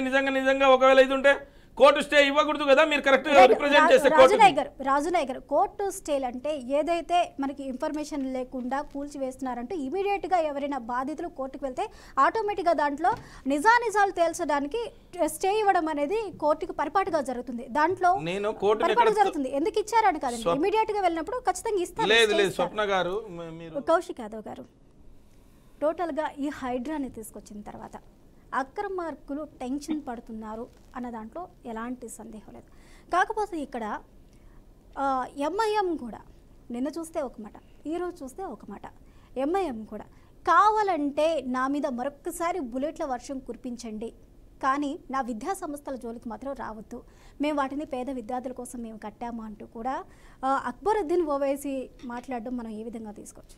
అదేవిధంగా కేవలం వీళ్ళవి మాత్రమే కూల్చివేస్తారా, లేకపోతే కాంగ్రెస్ నేతలవి కూడా కూల్చివేతలకు చేస్తారు. ఎందుకంటే కేవలం ఇక్కడ ఒక ఎంఐఎం అధినేతలతో లేకపోతే బీఆర్ఎస్ అధినేతలతో లేకపోతే బడాబాబులతో మాత్రమే కాదు, ఆక్రమించడానికి ఎవ్వరు కూడా అతీతం కాదు అన్నట్లు కాంగ్రెస్లో కూడా ఉన్నారు. మరి వాళ్ళ సంగతి ఏంటి?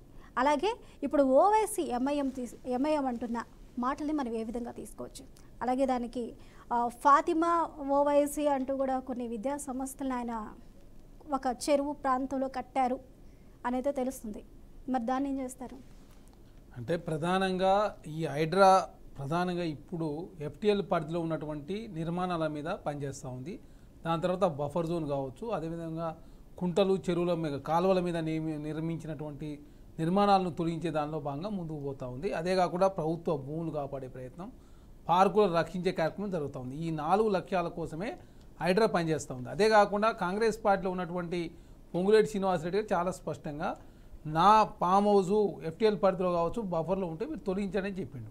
అక్కడ ఫామ్ హౌజ్ లేదు. అదే కాకుండా మా V6 వివేక్ గారు అదే కాంగ్రెస్ పార్టీ ఎమ్మెల్యే వారు కూడా చాలా స్పష్టంగా మేము బఫర్లో కానీ FTలో కానీ మా ఫామ్ హౌస్ నిర్మించలేదు, నిర్మించి ఉంటే చర్యలు తీసుకోండి అని చెప్పేసి వారు కూడా చెప్పిన సందర్భం. అంటే కాంగ్రెస్ పార్టీలో ఉన్నటువంటి పొంగులేటి శ్రీనివాసరెడ్డి గారు చెప్పారు, అదేవిధంగా వివేక్ వెంకటస్వామి గారు చెప్పారు, అదేవిధంగా KVP రామచంద్రరావు కూడా వారు కూడా మేము FTL కావచ్చు బఫర్లో కావచ్చు మేము నియమించారు, ఏదైనా నిర్మించి ఉంటే మీరు డిస్మెంటల్ చేయండి అని చెప్పి వారు కూడా చెప్పడం జరిగింది.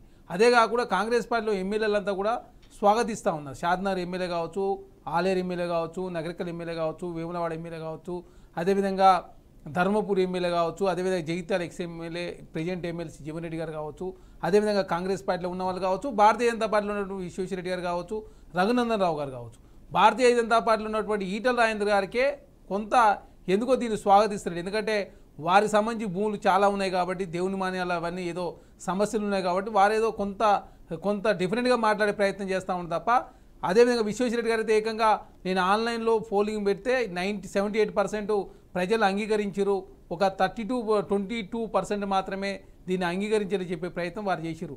అంటేనే చాలా స్పష్టంగా పార్టీలకు అతీతంగా, ఎందుకంటే మీరు చూసారు యాకత్పూరలో ఎంఐఎం ఎమ్మెల్యే కావచ్చు, కార్పొరేటర్ అక్కడ ఉన్నటువంటి వ్యక్తి వచ్చినా కూడా ఆపకుండా 3.5 ఎకరాలు రక్షించింది హైడ్రా. అదే కాకుండా బీఆర్ఎస్ పార్టీ సంబంధించినటువంటి సాయిరాజు గారు ఎవరైతారో వారికి సంబంధించి కూడా 3.5 ఎకరాల్లో అక్రమ నిర్మాణాలు చేస్తే వారు కూడా తొలగించారు.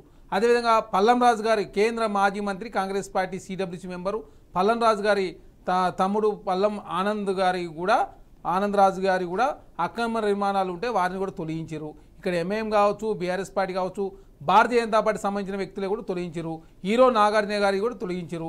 అక్రమ నిర్మాణాలు ఎవరి ఉన్నా, ప్రభుత్వ భూములు ఎవరైనా నిర్మించినా, అదే కాకుండా కాలువల మీద నిర్మించినా, FTL పరిధిలో నిర్మించినా, బఫర్ జోన్లో నిర్మించినా, ఖచ్చితంగా నిర్మించినా తొలగిస్తామని చెప్పేసి హైడ్రా చెప్పింది. దానికి ప్రభుత్వము కట్టుబడి ఉందని చెప్పేసి ఆల్రెడీ ముఖ్యమంత్రి గారు ప్రకటించారు. హైడ్రా కమిషనర్ పనిచేస్తారు, స్వచ్ఛందంగా అటానమస్ బాడీ అది పనిచేస్తాం. అదే కాకుండా ఆల్రెడీ జన్వాడ ఫామ్ హౌస్లో కేటీఆర్ సంబంధించినటువంటి ఫ్రెండ్ కావచ్చు, అదేవిధంగా గతంలో వాడదని చెప్పారు. తర్వాత ఇప్పుడు మొన్న ప్రెస్ మీట్లో వారి ఫ్రెండ్ అని చెప్పడం జరిగింది. ఎందుకంటే జన్వాడ సంఘటనప్పుడు మేము కూడా ఉన్నాం. ఆనాడు ధర్నా చేస్తే మమ్మల్ని నార్సింగ్ పోలీస్ స్టేషన్లో పెట్టారు. అప్పుడు వారి సతీమణి పేరు మీద కొంత భూమి ఉందని చెప్పేసి అప్పుడు ఒప్పుకున్నారు, మా ఫామ్ హౌస్ అని చెప్పి అప్పుడు చెప్పారు. కానీ ఇప్పుడు మాత్రం మా ఫ్రెండ్ అని చెప్పడం జరిగింది. అక్కడ పిరంగి నాల సంబంధించినట్టు కాలం మీద అక్రమ నిర్మాణం జరిగింది కాబట్టి దాని మీద చర్యలు తీసుకోవాలని చెప్పేసి ఆల్రెడీ హైడ్రా నిర్ణయించింది. దాని మీద కూడా చర్యలు తీసుకున్నారు. ఆల్రెడీ కోర్టుకు పోతే కూడా 99 జీవో విషయంలో మేము ఇన్వాల్వ్ కావని చెప్పేసి కోర్టుకు చెప్పడం జరిగింది. అంటే దానికి హైడ్రా అనే సంస్థకు చాలా పకడ్బందీగా, అదేవిధంగా భవిష్యత్తులో వచ్చే ఇబ్బందులన్నీ గ్రహించి కూడా ప్రభుత్వం ముందుకు పోతూ ఉంది. దానిలో భాగంగా హైడ్రాకు పూర్తి స్వేచ్ఛ ఇవ్వడంతో రంగనాథ్ గారి నేతృత్వంలో రాష్ట్ర వ్యాప్తంగా పనిచేయాలని చెప్పి చాలామంది ఎమ్మెల్యేలంతా కోరుకుంటా ఉన్నారు, ప్రజలంతా కోరుకుంటా ఉన్నారు. ఇక్కడ రాజకీయ కక్ష కార్యాల తావు లేకుండా ముందుకు పోయే ప్రయత్నం జరుగుతుంది. పూర్తి స్వేచ్ఛ ఇచ్చింది అని చెప్తున్నారు. ఓకే, ఒప్పుకుందాం. పూర్తి స్వేచ్ఛ ఇచ్చినప్పుడు, పూర్తి స్వేచ్ఛ ఇచ్చినట్లయితే మరి మనకి రాజు నాయక్ గారు అడిగినట్టు అన్కన్వెన్షన్ ఎప్పుడైతే కూల్చడం జరిగిందో నాగార్జున కోర్టులో స్టే వేస్తే ఖచ్చితంగా దానికి స్టే ఇవ్వడం జరిగింది. మరి పూర్తి స్వేచ్ఛని ఇచ్చినప్పుడు ఈ స్టేలు వేస్తూనే ఉంటారండి. ఎవరైనా కూల్చివేసినప్పుడు వాళ్ళ ఆస్తుల్ని కాపాడుకోవడానికి ఖచ్చితంగా కోర్టును ఆశ్రయిస్తారు, దానికి సంబంధించి స్టే తెచ్చుకుంటారు. మరి ప్రతి ఒక్కరూ ఇలా తెస్తే ఇచ్చిన ఫ్రీడమ్కి, 99 జీవోకి ఇచ్చిన ఫ్రీడమ్కి అర్థం ఏంటంటారు? మేడం, ఇప్పుడు కోర్టుకి ఎవరికైనా పోయే అధికారం ఉంటుంది. కోర్టులు ఒక్కొక్క కేసులో ఒక్కొక్క విధంగా వారు స్పందిస్తాం. ఎందుకంటే జన్వాడ ఫామ్ విషయంలో 99 జీవోలు మేము ఇన్వాల్వ్ కావని చెప్పేసి దాని విషయంలో ఒక విధంగా స్పందించారు. అదేగా ఎన్కన్వెన్షన్ విషయంలో గతంలో కోర్టులలో ఉన్నది కాబట్టి మరి దాని విషయంలో వారు ఏ విధంగా అంటే స్టే ఇవ్వడం జరిగింది. ఎందుకంటే గతంలో కోర్టు వివాదాలు ఉన్నాయి కాబట్టి అవన్నీ పరిష్కారం అయ్యే వరకు ఆగండి అని చెప్పడంతో తాత్కాలిక స్టే విధించిన మాట వాస్తవం. అదే కాకుండా అక్కడ ఉన్నటువంటి భూమి వారు నాగార్జున గారు చెప్పేది ఏంది, 3.5 ఎకరాలు ప్రైవేట్దే అని చెప్తా ఉన్నారు. 3.5 ఎకరాలు ప్రైవేట్దే ఉండొచ్చు, కానీ ఎఫ్టీఎల్లో కావచ్చు బఫర్లో ఎలాంటి నిర్మాణాలు చేయడానికి వీల్లేదు. ఎఫ్టీఎల్లో అయినా బఫర్లో అయినా వ్యవసాయం మాత్రమే చేసుకునే అవకాశం ఉంది తప్ప మీరు ఇక్కడ అక్రమ కట్టడాలు ఏదైనా కట్టడాలు చేయడానికి వీలు లేదనేది చాలా స్పష్టంగా జీవోలో ఉంది. కాబట్టి జీవో ప్రకారం ముందుకు పోతా ఉంది. చట్టం తన పని తాను చేసుకుంటూ పోతుంది తప్ప ఇక్కడ రాజకీయ కక్ష కార్యాలకు తావు లేకుండా పనిచేయాలని చెప్పేసి హైడ్రా పనిచేయాలని చెప్పేసి మా ముఖ్యమంత్రి గారు భావించరు, మా ప్రభుత్వం భావించింది. కాబట్టి మా పార్టీలో ఉన్న ఎమ్మెల్యే అంతా కూడా స్వాగతిస్తూ ఉన్నారు, మా మంత్రులు స్వాగతిస్తూ ఉన్నారు, అదేగాక రాష్ట్ర వ్యాప్తంగా ఉన్న ప్రజలంతా కూడా స్వాగతిస్తూ ఉన్నారు, ప్రతిపక్ష పార్టీలు కూడా స్వాగతిస్తూ ఉన్నాయి. ఇక్కడ ఎందుకంటే హైదరాబాద్ కాపాడుకోవాల్సిన బాధ్యత ప్రతి ఒక్క వ్యక్తి మీద ఉంది. ఎందుకంటే ఒకనాడు హైదరాబాద్ 2005కు ముందు ఎండాకాలంలో కూడా వర్షాలు పడేది, కానీ ఇప్పుడు ఎండాకాలం వచ్చిందంటే 50 డిగ్రీలు ఎండ వస్తూ ఉంది. అదే కాకుండా అర్ధగంట వర్షం కురిస్తేనే హైదరాబాద్ మునిగిపోయే పరిస్థితి వచ్చింది. కాబట్టి అట్లాంటి పరిస్థితి ఉండొద్దని చెప్పేసి ప్రభుత్వం భావించింది. ఎక్కడో ఒకడ ప్రారంభించాలని చెప్పేసి మన ఐఏఎస్ రంగనాథ్ గారిని నియమించడంతో రాష్ట్ర వ్యాప్తంగా మంచి స్పందన వస్తూ ఉంది. కాబట్టి ఇది రాష్ట్ర వ్యాప్తంగా ఇంప్లిమెంట్ చేయాలని చెప్పి ప్రజలతో కోరుకుంటున్నారు. కాబట్టి ఆ దిశ కూడా ఆలోచిస్తూ ఉంది. ఖచ్చితంగా దీనిలో ఎవరు బాధ్యతలున్నా కూడా పార్టీలకు ఖచ్చితంగా చర్యలు తీసుకునే దానిలో భాగంగా కాంగ్రెస్ ప్రభుత్వం ముందుకు పోతూ ఉంది. ఖచ్చితంగా ఎవరున్నా కూడా పార్టీలో కాంగ్రెస్ పార్టీ వాళ్ళు ఉన్నా, బీజేపీ ఉన్నా, ఎంఐఎం ఉన్నా, బీఆర్ఎస్ పార్టీ ఉన్నా, లేదు వామపక్ష పార్టీలో ఇంకెవరైనా ఉన్నా కూడా ఖచ్చితంగా చర్యలు తీసుకునే దానిలో భాగంగా ఎట్టి పరిస్థితుల్లో హైడ్రా అనేది ముందుకు పోతుంది. ఎఫ్టీలో కావచ్చు, బఫర్లో కావచ్చు, ప్రభుత్వ భూములలో కావచ్చు, లేదు కాలంలో కట్టిన నిర్మాణాలు తొలగించే దానిలో ముందుకు పోతూ ఉంది. అదే తప్ప మిగతా విషయాల్లో అంటే దీనికి హైడ్రాకు ఇంకా త్రిబులోన్ జీవో కావచ్చు, అదేవిధంగా అక్రమ కట్టడాలు, మిగతా అక్రమ కట్టడాల విషయంలో వేరే విధంగా ముందుకు పోయే ప్రయత్నం, ఎందుకంటే దీనికి ఎక్కడ బ్రేక్ పడదని చెప్పేసి భావించి దీన్ని 4కి కన్ఫైన్ చేయడం జరిగింది. ఖచ్చితంగా అక్రమ నిర్మాణాలలో ఎవరు చేసినా హెచ్ఎండి లిమిట్స్లో ఎవరు చేసినా కూడా చర్యలు తీసుకోవడానికి హైడ్రా పూర్తి స్వేచ్ఛ ఇవ్వడం జరిగింది. ఖచ్చితంగా 99 జీవో ప్రకారం ఏర్పడ్డది. ఖచ్చితంగా భవిష్యత్తులో ఇంకా మార్చే అవకాశం ఉన్నప్పుడు కూడా ప్రభుత్వ పరంగా కావచ్చు, అధికారుల కమిటీ దీన్ని ఎప్పటికప్పుడు పర్యవేక్షిస్తుంది. కాబట్టి చట్టం తన పని తాను చేసుకునే దానిలో భాగంగా ముందుకు పోతాం. ఓకే, ఒక నిమిషం ఉండండి కౌశిక్ గారు. శేషు గారు, కేవలం ఒక నిర్మాణానికి నిర్మించాలి అంటే కేవలం ఆ భూమికి సంబంధించిన వారు ఆ కట్టడం కట్టిన వారిదే కాదు, దానికి పర్మిషన్స్ ఇచ్చింది, అడ్డుదిడ్డంగా పర్మిషన్ ఇచ్చిన వాళ్ళకి కూడా ఇక్కడ ప్రధాన బాధ్యత ఉంటుంది. అలాంటప్పుడు మరి అలాంటి వాళ్ళ మీద ఎలాంటి చర్యలు తీసుకుంటున్నాము అనేది హైడ్రా ఇంకా క్లియర్గా చెప్పలేదు. మరి దాని మీద ఎలాంటి చర్యలు తీసుకోవాలి? అదేవిధంగా ఆక్రమించిన భూమిలో లేఅవుట్లు వేసి అపార్ట్మెంట్లు కట్టి పేద ప్రజలకు అమ్మిన రియల్టర్స్ ఎంతోమంది ఉన్నారు. ఇప్పుడు వాటిని అక్రమ కట్టడాల కింద తీసుకొస్తే అందులో కొనుక్కున్న వారి పరిస్థితి ఏంటి? వాళ్ళ భవిష్యత్తుకి భరోసా ఎవరిస్తారు? ఇప్పుడు ప్రస్తుత ప్రభుత్వం ఇస్తుందా లేకపోతే రియల్టర్స్ ఇస్తారా? దానికి సంబంధించి కూడా ఎలాంటి క్లారిటీ లేదు. మరి హైడ్రాకి సంబంధించి ప్రజలకు ఏం క్లారిటీ ఇవ్వాలంటారు? మీరు అంటున్నది అధికారుల పైన చర్యలు ఏంటి అనేటటువంటి విషయం పైన చాలా మంది మాట్లాడుతున్నారు, రాజకీయ పార్టీలు మాట్లాడుతున్నాయి, రాజకీయ పార్టీలో ఉన్న నాయకులు కూడా మాట్లాడుతున్నారు. అయితే ఇప్పుడు అసలు మనకి ఏంటి అంటే ఇప్పుడు హైడ్రా లాంటి ఒక ఏజెన్సీల ద్వారా మీరు తెలంగాణలో 2 గ్రేటర్ సిటీస్ ఉన్నాయండి. ఒకటి వరంగల్ ఉంది, రెండోది హైదరాబాద్ ఉన్నది.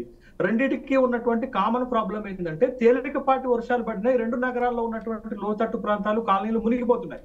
మరి ఆ వరద ముంపు గురి కాకుండా కాపాడటానికి ప్రభుత్వాలే చర్యలు చేపట్టాలి కదా. దానికి కారణం ఏంటది? నగరాల్లో ఉన్నటువంటి చెరువులు కుంటలు అన్నిటిని కూడా ఆక్రమించి ఇట్లాంటి శాశ్వత నిర్మాణాలు చేపట్టడం వల్లనే ఇవాళ నీళ్ళలోకి వస్తున్నటువంటి సందర్భాన్ని మనం చూస్తున్నాం.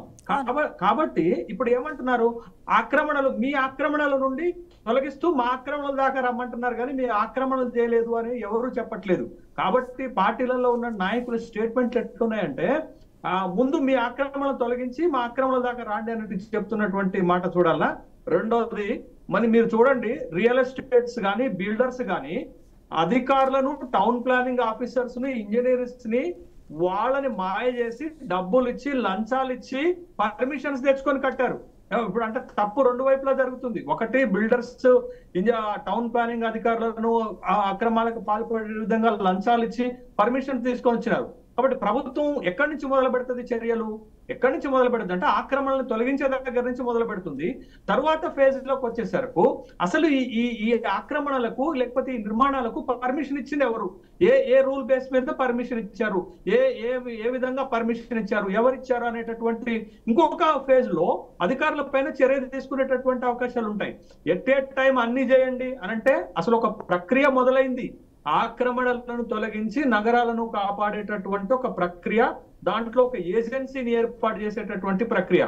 ఏజెన్సీ లీగల్ గా నిలబడుతుందా, లేకపోతే ఎవరైనా కోర్టుకు పోతే ఏమవుతుందంటే కోర్టు ఏం చెప్పిందండి? ఇప్పుడు జన్వాడ ఫామ్ హౌస్ మీద కోర్టుకు వెళ్లారు, పల్లరాజేశ్వర రెడ్డి గారు అనురాగ్ యూనివర్సిటీ మెడికల్ కాలేజ్ మీద కోర్టుకు వెళ్లారు, ఎన్ కన్వెన్షన్ మీద కోర్టుకు వెళ్లారు. కోర్టుకు వెళ్తే ఏం చెప్పింది? కోర్టు హైడ్రాను అభినందించింది. అభినందిస్తూ మీరు నాదం చెరువు సంఘటన లేకపోతే నాదం చెరువులో జరిగినటువంటి ఆక్రమణల విషయంలో ఏం చెప్పింది? నిబంధనల మేరకు వ్యవహరించండి అన్నది, కానీ ఎక్కడ కూల్చివేతలు ఆపండి లేకపోతే మేము పరిశీలన చేస్తామని కోర్టు కూడా ఇంటర్ఫేర్ కాలేదు. కోర్టు కూడా ఇట్లాంటి ఒక మంచి కార్యక్రమాలు జరుగుతున్నప్పుడు ఖచ్చితంగా పర్మిషన్ ఇస్తుంది. ఇవాళ అభ్యంతరాలు వస్తుంది ఎవరికి? ఇవాళ అభ్యంతరాలు వస్తుంది ఆక్రమణదారులకే. హైడ్రా అనేది హైడ్రామా కాదండి, ఆక్రమణదారుల గుండెల్లో గునిపాలు. ఇవాళ అందుకే వచ్చేసి టీవీల సాక్షిగా ప్రెస్ సాక్షిగా లబోదిబో అని మొత్తుకుంటున్నారు. ఇవాళ ఆక్రమణలు చేసింది పేద ప్రజలు కాదు. పేద ప్రజలకు అంత శక్తి ఎక్కడుంది? ఎవడన్నా నాలా పక్కన ఇల్లేసుకుంటే వెంటనే కూల్చేస్తారు. ఎవడన్నా చెరువు శిఖంలోకి ఇంత భూమి ఆక్రమిస్తే వెంటనే కూల్చేస్తారు, తొలగించేస్తారు. కాకపోతే ఇవాళ జరుగుతున్న ఆక్రమణలన్నీ ఎకరాలకు ఎకరాలండి, 100 ఎకరాలు. ఇవాళ మల్లారెడ్డి కాలేజీల పైన ఎన్ని అభియోగాలు ఉన్నాయి? ఇవాళ ఎన్ కన్వెన్షన్ పైన 2014లోనే ఆరోపణలు వచ్చాయి. ఇవాళ రేవంత్ రెడ్డి ప్రభుత్వం వచ్చిన తర్వాత వచ్చినటువంటి ఆరోపణలు కాదు ఇవన్నీ. 100 ఎకరాలకు ఎకరాలు భూమి ఆక్యుపై చేసి వీళ్ళు చేసిన ఏంటది? కమర్షియల్ కాంప్లెక్స్లు కట్టారు, బిల్డర్స్ కట్టారు, కాలేజీలు కట్టారు. ఏమన్నా పేద ప్రజలకు సేవ చేస్తున్నారా? లక్షల రూపాయల ఫీజులు గుంజుతున్నారు. ఎన్ కన్వెన్షన్ పెట్టి ఒక్క రోజు కిరాయి 60 లక్షల రూపాయలు ఉంటుంది దానికి. ఏంటి తమాషా అంతా? ఎక్కడో ఒక దగ్గర ప్రక్రియ మొదలవ్వాలా, ప్రక్షాళన మొదలవ్వాలా. ఆ ప్రక్షాళన మొదలవుతున్నటువంటి సందర్భంలో మనం ఆహ్వానించాల్సినటువంటి అవసరం ఉంది. ఇవాళ వరంగల్ పరిస్థితి చెప్తానండి, నేను కళ్ళారా చూస్తున్నాను. వరంగల్ నడిబొడ్డులో కాకతీయులు తవ్వించినటువంటి భద్రకాళి చెరువు ఉంటే 150 ఎకరాలకు పైగా ఆక్రమణ గురైంది. ఇవాళ FTL ఇళ్లు కట్టారు. అరే ఎవరు పర్మిషన్ ఇచ్చారు? అధికారులే ఇచ్చారు. ఎట్లిచ్చారు? అధికారులకు నిబంధనలు తెలవదా? తెలుసు. కానీ అధికారులను ప్రలోభపెట్టి లంచాలు ఇచ్చి ఇవాళ FTL శాశ్వత నిర్మాణాల కోసం అటు కాలేజీలు కట్టడానికి, మెడికల్ కాలేజీలు కట్టడానికి, ప్రైవేట్ కాలేజీలు కట్టుకోవడానికి, హాస్పిటల్స్ కట్టడానికి పెద్ద ఎత్తున పర్మిషన్స్ తెచ్చుకున్నారు. ఇవాళ సెకండ్ ఫేజ్ లో ప్రభుత్వం ఖచ్చితంగా అధికారుల పైన కూడా చర్య తీసుకోవాలా. ఇవాళ ప్రభుత్వము చిత్తశుద్ధితోటి ముందుకు వెళ్ళకపోతే భవిష్యత్తులో ఈ నగరాలన్నీ కూడా వర్షానికి గురైపోయి మునిగిపోయే ప్రమాదం ఉంటుంది. ఇవాళ దీన్ని తేలికగా అందుకే రేవంత్ రెడ్డి గారు మాట చెప్పారు. నిన్న ఏం చెప్తారు? బ్రహ్మకుమారిల సమావేశంలో మాట్లాడుతూ ఇది కురుక్షేత్ర యుద్ధంతో పోల్చారు. నిజమే. ఇవాళ యుద్ధం మొదలు పెడితే ఈ యుద్ధాన్ని ఆపటానికి ఎన్ని రకాల మాటలు మాట్లాడుతున్నారు. నోటికొచ్చింది లేకపోతే నర్మగర్భంగా మాట్లాడు అని. ఎందుకంటే ఓవల్ హార్టెడ్ గా ప్రభుత్వానికి సపోర్ట్ చేయాలి. ఇట్లాంటి మంచి కార్యక్రమం తీసుకున్నప్పుడు లీగల్ గా నిలబడదు, కోర్టులకు పోతారు, అన్ని జరుగుతాయండి. మన ప్రజాస్వామిక వ్యవస్థలో ప్రతిదీ అబ్జెక్షనే, ప్రతి దాన్ని అడ్డుపుల్లలు వేయటమే, ప్రతి దాన్ని అడ్డుకోవటమే. అరే నిజంగా చెప్తున్నాను, 2 నగరాలు తీవ్రమైనటువంటి సమస్యలు ఉన్నాయి.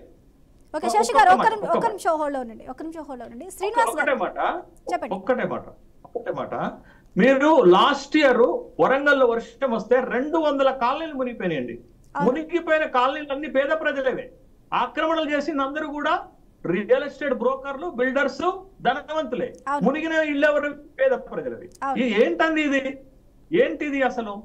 అందుకే ఖచ్చితంగా ఇట్లాంటి వ్యవస్థలకి మనం సపోర్ట్ చేయాల్సిన బాధ్యత ఉంది. ప్రజలుగా మీడియాగా మీరు అందరూ సపోర్ట్ చేయాలా. ఓకే శేష గారు ఒక్క నిమిషం అండి. కేవలం 60% చెరువులు మాత్రమే కాదు, ఈ రోజు ఫైల్ అయిన కంప్లైంట్లు మనం చూసినట్లయితే సర్దార్ నగర్ లో తుమ్మల చెరువు అనేది అసలు కనిపించడం లేదు. అసలు చెరువే లేదు అక్కడ. ఉండవలసిన చెరువు మొత్తం కూడా ఆక్రమణకు గురైంది అంటూ కూడా కంప్లైంట్ రైజ్ చేయడం జరిగింది. అంటే ఏ మేర ఈ ఆక్రమణలకు గురవుతున్నది అనేది మనం ఒకసారి గమనించాలి. శ్రీనివాస్ గారు అలాగే మనకి జీవో నెంబర్ 99 ఎంతవరకు నిలబడే అవకాశాలు ఉన్నాయి? అదేవిధంగా ప్రభుత్వాలకి సంబంధించి హుస్సేన్ సాగర్ సమీపంలో కట్టిన నెక్లెస్ రోడ్లకు కానీ లేకపోతే జలవిహార్కు సంబంధించి కానీ కూడా వివాదాలు తెర మీదకి వస్తున్నాయి. మరి వాటిని కూడా కూల్చివేస్తారంటూ కూడా క్వశ్చన్ చేస్తున్నారు. మరి వాటి పరిస్థితి ఏంటంటారు? వాటి మీద కూడా కొరడా చూపించే అవకాశం ఉందా? అక్బరుద్దీన్ ఓవైసీ లేదంటే సలావుద్దీన్ వాళ్ళు చెప్తా ఉన్నారు brothers, Owaisi brothers, first GHMC building కావచ్చు, లేకుంటే నెక్లెస్ రోడ్ కావచ్చు, సర్కారీ బంగ్లాలు కావచ్చు, కూల్చిన తర్వాత నా కాలేజీలో నా స్కూల్లో ముట్టుకోరని చెప్తా ఉన్నారు. వాళ్ళకి తెలుసు అవి కూడా ఈ లేక్ దాంట్లోకి వస్తాయని చెప్పేసి, ఆ యొక్క బఫర్ జోన్ టీ అలా అవన్నీ వస్తాయని తెలుసు. కాబట్టి ఆ డిమాండ్ చేస్తా ఉన్నారు. అయితే దీని మీద క్లారిటీతోని ప్రభుత్వం సన్నద్ధం కావాలి ఆన్సర్ ఇవ్వడానికి. చట్ట రూపేణ పకడ్బందీగా తయారు చేయాల్సిన అవసరం లేదు. మేము మనసారా కోరుకుంటా ఉన్నాం, ఎక్కడ కూడా శశాభిష లేదు. ఇది ఆగాలే, ఎవరో అడ్డుపడాలి, బిల్డింగ్స్ అని ఆగాలి అని చెప్పేసి మా కోరిక కాదు. మేము ఈ కంటిన్యూ చేయాలి. కాకపోతే on the other end losers ఎవరికైతే నష్టపోతా ఉన్నారో వాళ్ళకు భద్రత, వాళ్ళను ఆదుకోవడానికి ఏం మీ ప్రపోజల్ ఏందో ప్రభుత్వం ప్రజల మొదలు పెట్టాలి. 4వ ఐటమ్ స్వప్న గారు, ఈ యొక్క బడా బాబులు రేవంత్ రెడ్డి గారిని జైలు పెట్టే అవకాశం ఉందని చెప్పి ఎవరు చెప్తున్నారు? ఇవాళ వారి పొత్తుల పార్టీ సిపిఐ నారాయణ గారు మాట్లాడుతూ ఉన్నారు. నాకు తెలిసి నాకు అనుమానం సిపిఐ నారాయణ గారినే బడాబాబులు కొనుక్కొని ఉండి ఉంటారు. వాళ్ళ ద్వారా చెప్పిస్తూ ఉంటారు బహుశా, లేకుండా ఆ మాట మాట్లాడరు వారు. ప్రత్యేకంగా ఇప్పటిదాకా ఏ పొలిటికల్ లీడర్ కూడా ఏ సైడ్కు పోలేదు. నారాయణ గారు నాగార్జున గారి దగ్గర పోయిరు అంటే ఇన్ని కూల్చిన సర్కార్ కేవలం అక్కడికి పోయినారు. దాని అర్థమైంది, బడాబాబులు ఎవరో వారితో చెప్పిస్తా ఉన్నారు. జాగ్రత్త సుమా. శ్రీనివాస్ గారు, ప్రయత్నం చేస్తాను. భయపడాల్సిన అవసరం లేదు. శ్రీనివాస్ గారు, ఒక నిమిషం. భయపడాల్సిన అవసరం లేదు. ఇంకొక విషయం స్వప్న గారు, స్మాల్ హాఫ్ ఏ మినిట్. ఇప్పుడు డివిజన్ వారిగా, అసెంబ్లీ సెగ్మెంట్ల వారిగా ఎక్కడ ఏ కుంటలు ఏ చెరువులు ఉన్నాయని చెప్పి డిస్ప్లే అనౌన్స్ చేయండి మీరు. అరే మా కాలనీ మా ఇంటి పక్కనే ఉండేనంటే మాకు తెలియని చెప్పి. హస్మత్ పేట ఎంత పెద్ద చెరువు, హస్మత్ పేట బోయినపల్లి దగ్గర ఉన్న పరిస్థితి అక్కడ ఎంత మల్టీ స్టోరీ టవర్స్ వచ్చేసినాయి. అట్టా డివిజన్ వారిగా మీరు డిస్ప్లే చేసినట్టయితే, పబ్లిసిటీ ఇచ్చినట్టయితే ఆ ప్రాంతంలో ఇంత అన్యాయం జరిగింది, ఇంత కబ్జా జరిగింది, ప్రజలు అప్రమత్తమైన అవకాశం ఉంటే ప్రజలు ప్రెషర్ బిల్డప్ చేస్తారు. రండి మా దగ్గర. రైట్ అండి, థ్యాంక్ యూ శ్రీనివాస్ గారు. ఈ డిబేట్లో పాల్గొన్న మనకి చరణ్ కౌశిక్ యాదవ్ గారికి, అలాగే మనకి రాజు నాయక్ గారికి, అలాగే శేషు గారికి, అలాగే అల్జాపూర్ శ్రీనివాస్ గారికి, అందరికీ థ్యాంక్ యూ సో మచ్. రైట్గా చూస్తూనే ఉన్నాం కదా, హైడ్రా దూకుడు ఎంత పెంచిందో మనం చూస్తూనే ఉన్నాము. ఇప్పటికే హైడ్రాని అమలు చేసిన ఒక్క వారంలో 70 కట్టడాల వరకు కూల్చివేయడం జరిగింది. ఇక ఒకదాని తర్వాత ఒకటి ఎక్కడా కూడా ఎలాంటి వాటికి కూడా తలొగ్గకుండా హైడ్రా తన పని తను చేసుకుంటూ కూడా ముందుకు వెళ్తుంది అంటున్నారు. అదేవిధంగా ఒక మంచి పని చేసేటప్పుడు కోర్టులకి కూడా ఒక ఫ్రీ హ్యాండ్ అనేది హైడ్రాకి ఇవ్వడం జరిగింది. స్టేలు తెచ్చుకున్నప్పటికీ కూడా దాంట్లో నిజాలు అనేవి విచారణ చేసిన అనంతరం మళ్ళీ ఆ అక్రమ కట్టడాన్ని కూల్చివేసే పరిస్థితులు కనిపిస్తూ ఉన్నట్లు చెప్తుంది. ఏది ఏమైనా సరే ఈ హైడ్రా వల్ల అక్రమార్కుల గుండెల్లో రైళ్లు పరిగెడుతున్నాయని చెప్పడంలో ఎలాంటి సందేహం లేదు. అయితే మరి ఈ విధంగా వచ్చే ఒత్తిళ్లకి సంబంధించి ఇక్కడున్న సిబ్బంది తలంచుతారా, లేకపోతే నారాయణ చెప్పిన విధంగానే దీనికి సంబంధించి రేవంత్ రెడ్డి జైలుకు వెళ్ళే అవకాశాలు ఉన్నాయా అనేది వేచి చూడాలి.